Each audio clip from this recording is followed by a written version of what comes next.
Merci beaucoup, Monsieur Modi Gouro. Merci bien. Mesdames, Messieurs, nous avons fait le tour des centrales syndicales avec les différents secrétaires généraux. Merci beaucoup, Madame. Merci, Messieurs. Et nous allons passer au patronat. Je salue la présence de Monsieur Adama Lam de la CNES, Monsieur Edi Cham de l'UNACOIS, Monsieur Pierre Goudiaby Atepa de CIS et Monsieur Beydi Agne du CNP. Et c'est justement Monsieur Beydi Agne qui va porter la parole du patronat. Merci de l'accueillir.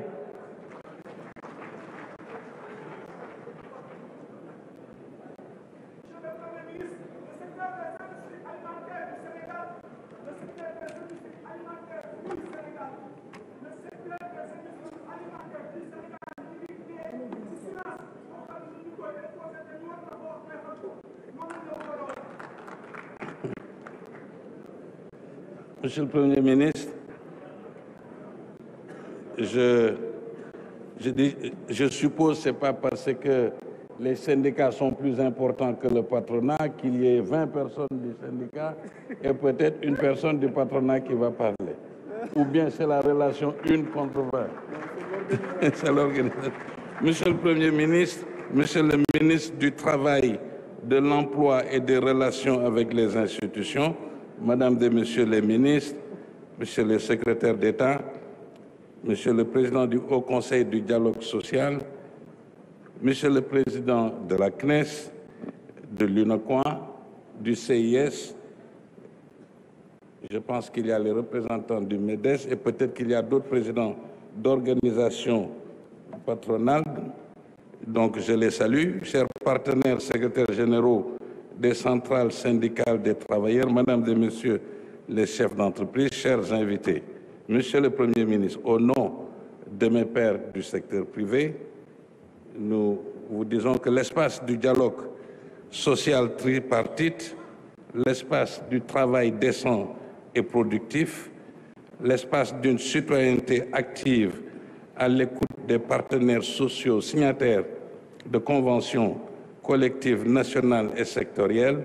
Cet espace-là, Monsieur le Premier ministre, l'entreprise s'en réjouit et s'honore de votre présence, témoignant ainsi toute l'importance que vous accordez d'abord, d'une part, à la démocratie sociale tripartite, que nous voulons toujours plus vivante, d'autre part, à la cohésion sociale, ce puissant levier de croissance économique inclusive que nous voulons plus forte. Et enfin, à l'approche objective des droits fondamentaux au travail et à l'investissement privé, bâti autour d'un climat de confiance État, employeur, travailleur. Ainsi, je dirais que notre devoir et notre responsabilité d'employeur, celui de l'entreprise, est de toujours envisager l'avenir de notre société avec confiance et sérénité. Oui, cette confiance et cette sérénité pour un Sénégal souverain, juste et prospère, cette confiance et cette sérénité pour l'atteinte des objectifs de l'agenda national de transformation Sénégal 2050, l'entreprise les a. Monsieur le ministre du Travail, de l'Emploi et des Relations avec les institutions, je tiens à souligner toute l'importance que vous accordez à la qualité de notre dialogue social tripartite dès votre nomination. Et en effet, nous avons ensemble cette ambition tripartite d'améliorer le mieux vivre et le mieux-être de chaque citoyen sénégalais par le travail, la productivité et le mérite. Monsieur le Premier ministre, l'élève qui a fait le témoignage tout à l'heure, je pense qu'elle a été grandement applaudie parce que vous avez très très bien parlé, je ne sais pas où vous êtes. Moi aussi j'ai été élève à Grand Dakar à l'école primaire, j'ai été à l'université de Dakar comme étudiant et À l'époque, c'est les étudiants qui faisaient plus les grèves que les instituteurs. Et ça, c'était dans les années 80. J'ai fait une licence de physique à l'université. Je suis allé à Paris faire cette même licence de physique. Le programme à Dakar, en 2 mois, en France, on avait fait ce que nous avons fait toute l'année, par le fait des grèves. Et donc, et vous avez raison, mademoiselle, l'éducation est importante et nous devons tout faire pour protéger cela. Mes chers partenaires secrétaires généraux des centrales syndicales des travailleurs, l'entreprise vous a entendu. Peur et incertitude vous animent. Licenciements, précarité des emplois, perte d'acquis sociaux. Mais vous savez bien que le doute est l'ennemi de l'entreprise. Vous savez également que la valeur de toute entreprise se mesure à celle de ses employés et que si nous avons été à même d'avoir la stabilité sociale et le zéro grève, on n'a pas entendu beaucoup de grèves dans le secteur privé. Ça a été exclusivement, principalement le secteur public. Il n'y a que Cher qui cible une de mes entreprises, Simon de Serre, vous ne devez pas faire ça. Voilà.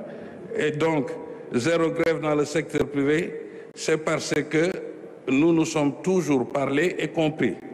Je rappelle, s'il en est encore nécessaire, que personne ne connaît mieux que les employeurs, les conditions de vie et de pouvoir d'achat des travailleurs. Que personne ne connaît mieux que les travailleurs les capacités et les difficultés des employeurs. Donc, le travailleur sait également à quel point il faut veiller à la pérennité de l'entreprise.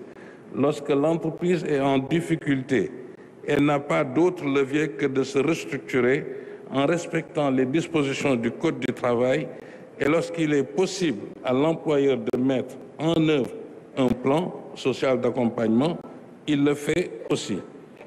Monsieur le Premier ministre, la santé de notre économie, son endettement, son déficit budgétaire, vous en avez fait part à la nation. Nous venons aussi d'écouter le ministre des Finances qui est allé dans plus de détails et d'explications. Bien sûr, la noblesse de la gouvernance républicaine, c'est ce pouvoir que vous avez, vous, Monsieur le Premier ministre, d'écouter, de décider, de réaliser des actes de portée sociale et économique pour le bien de la nation. Vos premières directives primatoriales relatives aux réformes et aux urgences socio-économiques ont retenu toute l'attention de l'entreprise. Et nous avons noté que le temps pour vous est désormais à l'action pour sortir de cette zone de turbulence. L'entreprise a été fortement éprouvée. Elle a subi ces dernières années une série de chocs exogènes successifs et sans précédent. Et pourtant, elle a fait montre d'une grande résilience en supportant des surcoûts financiers des 10 chocs. Mieux, elle a répondu favorablement aux cahiers de doléances des travailleurs, notamment à travers la hausse du SMIC, du SMAC, ainsi que les salaires catégoriels. Cette résilience d'année en année s'est traduite par une dette intérieure qui s'amplifie, des créances auprès des banques et des fournisseurs qui augmentent, des obligations fiscales et sociales de plus en plus difficiles à honorer, faute de trésorerie.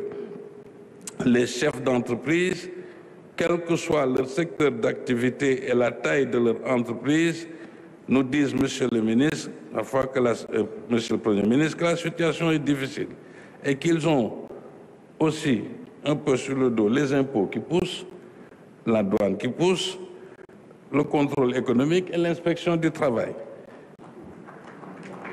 Bien sûr, Monsieur le ministre des Finances, nous sollicitons qu'on ait des concertations plus régulières avec vous, vu la situation que nous avons.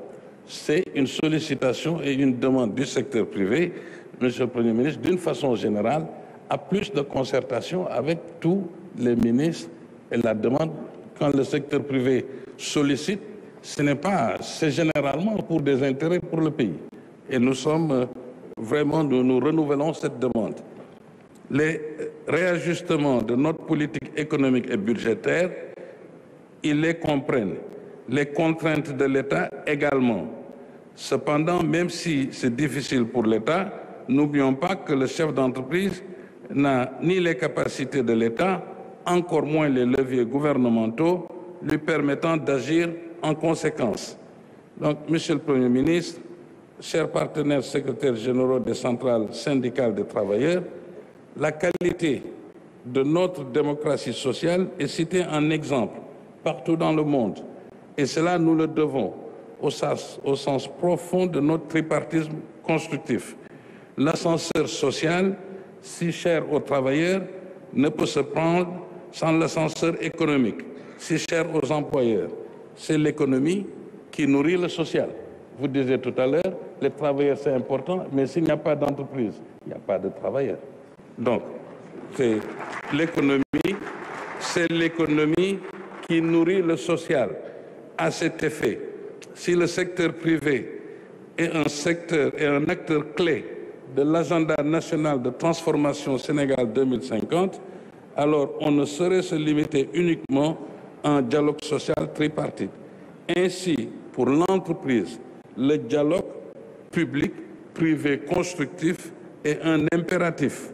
Le Sénégal ne peut construire sa souveraineté économique sans son secteur privé national, sans ses énergies nationales productrices de richesses.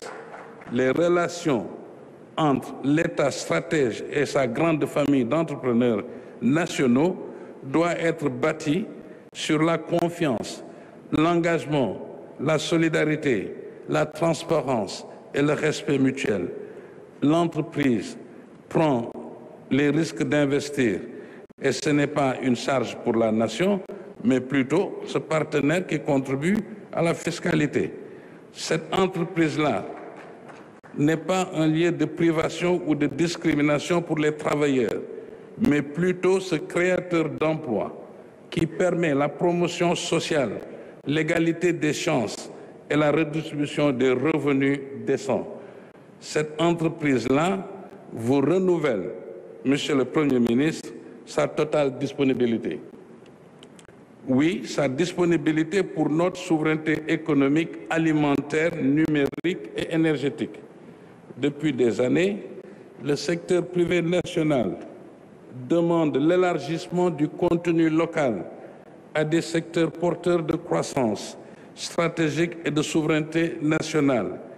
Mieux, nous avons proposé à l'État la mise en place d'une loi de portée générale sur le contenu local, permettant ainsi aux départements ministériels concernés de procéder à des déclinaisons réglementaires et juridiques en fonction de la nature du secteur d'activité ciblé.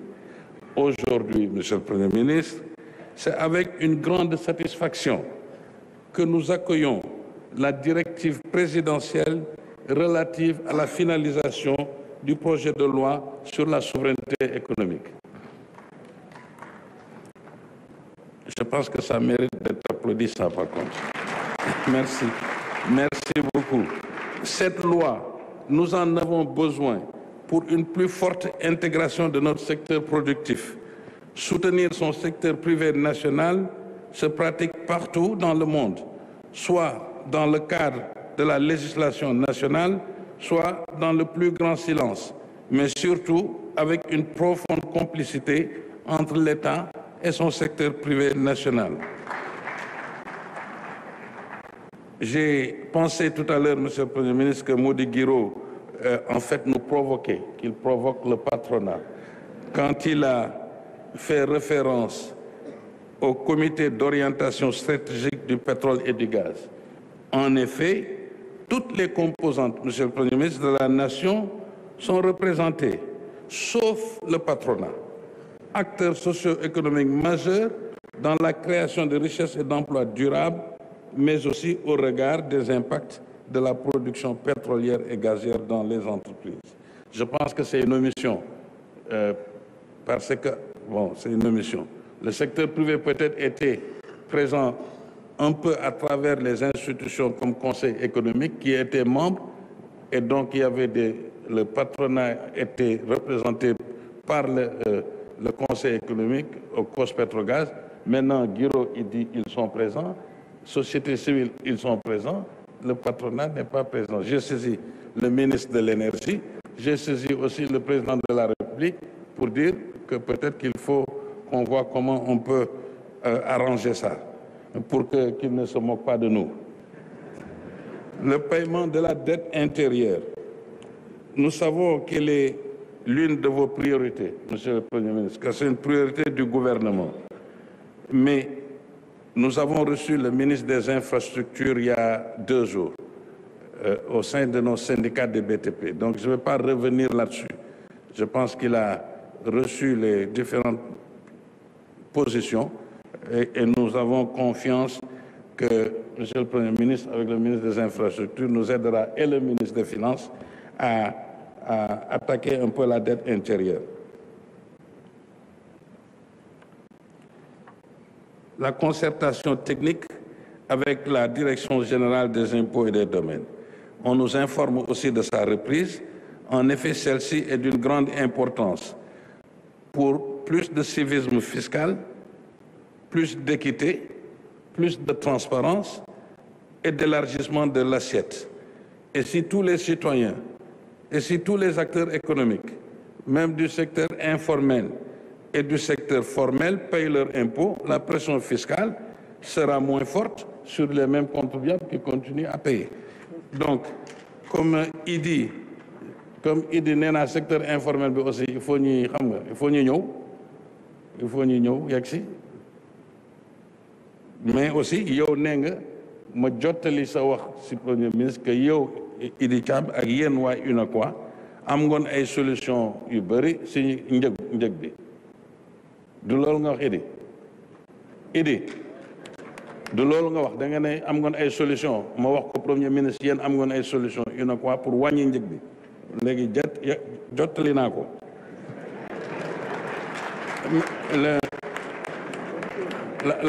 la problématique des subventions, nous pensons que c'est leur soutenabilité au-delà d'une certaine durée qui se pose. Il est tout à fait normal que l'État soutienne les couches les plus vulnérables et vivant dans la précarité.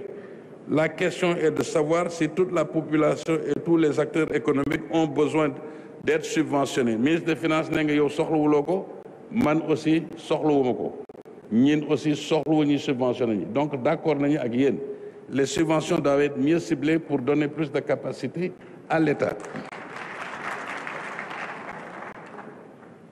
Donc nous sommes effectivement pour une approche affectant moins le budget de l'État et en ne mettant pas les entreprises en situation de difficulté.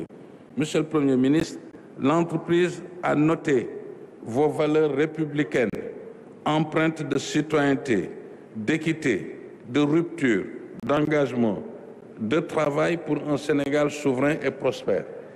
Cette nouvelle dynamique patriotique de gouvernance suscite l'espoir de la nation. L'entreprise est à vos côtés pour notre souveraineté nationale, pour l'amélioration des conditions de vie des citoyens sénégalais. Mais elle souhaite également que l'on veille ensemble à sa pérennité. L'entreprise est à votre écoute pour que nous puissions avoir prochainement et peut-être un peu plus régulièrement ce dialogue plus approfondi et constructif. Je vous remercie de votre aimable attention.